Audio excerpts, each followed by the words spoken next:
அன்னைக்கு அசோக் எப்படிப்பட்ட சூழ்நிலையில கோயில இருந்து போனான், எங்க அனாதை போனமா கிடந்தான்னு கண்ணால பார்த்தல்ல.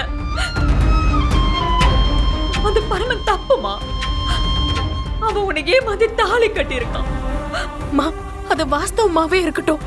ஆனா நீங்க 2 பேரும் சேர்ந்து தானே என்ன வற்புறுத்துனீங்க. நான் வேணான்னு சொன்னப்ப கூட என்ன சம்மதிக்க வச்சது நீங்க தானே.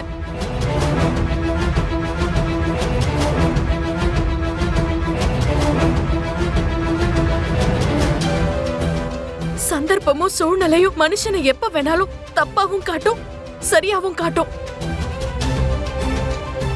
இப்போ அசோக் மேல இருக்கிற பாசம் உங்க கண்ணை மறைக்குது. போத நிறுத்துமா. அருமண்ணா எனக்கு ரொம்ப பிடிக்கும்.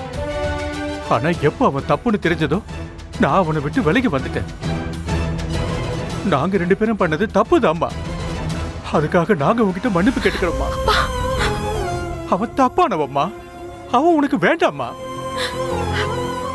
உன்னைய ஏதாவது பண்ணிடுவானோன்னு எங்களுக்கு பயமா இருக்கு. இல்லப்பா, நீங்களும் கேளுங்க. பரம ரொம்ப நல்லவன். அவனுக்கு எதுவுமே தெரியாது. அனாதையா இருந்து அவனை ஏமாத்தி கெடுத்து வச்சிருக்காங்க.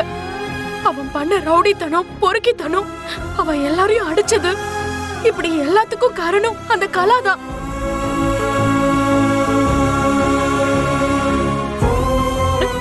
அப்பேற்பட்ட பரம அசோக்க கொண்டு இருப்பான்னு நீங்க நம்புறீங்களா? தயவு செஞ்சு நான் சொல்றத நம்புங்க. நீ அசோக் மூலமா தானே இந்த வீட்டுக்கு வந்த.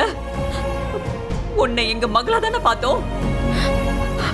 இந்த வயத்துல ஒண்ணு பெறலனாலும் என்னைக்காவது ஒண்ணு பார்த்து மருமகன்னு சொல்லிருப்பேனா? மனசார உன்னை மகளா தானே நடத்தணும்.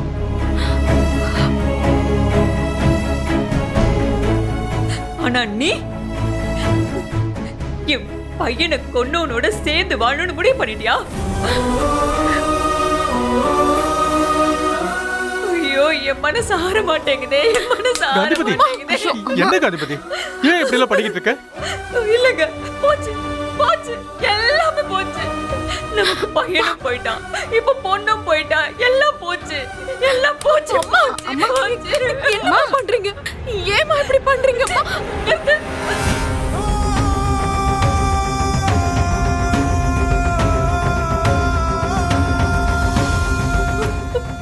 யாருக்கு யார் அம்மா?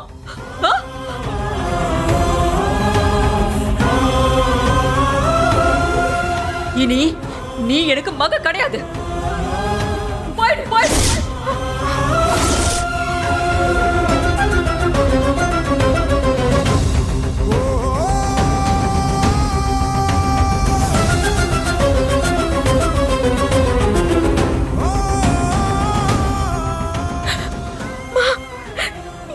என்னம்மா இப்படி எல்லாம் பேசுறீங்க?